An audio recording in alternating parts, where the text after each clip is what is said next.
कारे माधो जातो के गार मारा के तीरो कले बनी खाली खातर से होगा तोर सोन लौंड बाबा ना लौंड बाबा दोनों के काम पर लगा देनी चका चौक काम करता सो नहीं कि जाके देख लेबा ना करतो कि तोरा गाने बात ले ले काम पर भी इतना बोलियो चोरी करे तो मुंशी बना दे हो जाओ ने हमर काम संभाल ली लौंड बाबा चली ना देख ली दोनों एकदम चका चौक काम करता रसन चलो चलो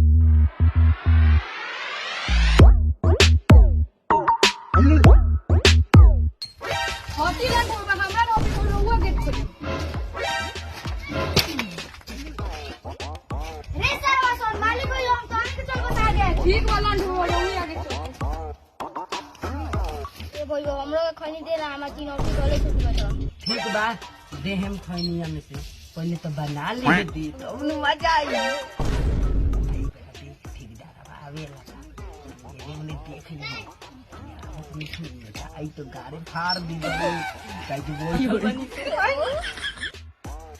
सारे गरीब बाप तो अमीर बेटा सो तो उनके ये बोल के खोने बोलता सो अते पैसे के चक्कर चौक काम करता सो कहां करता सो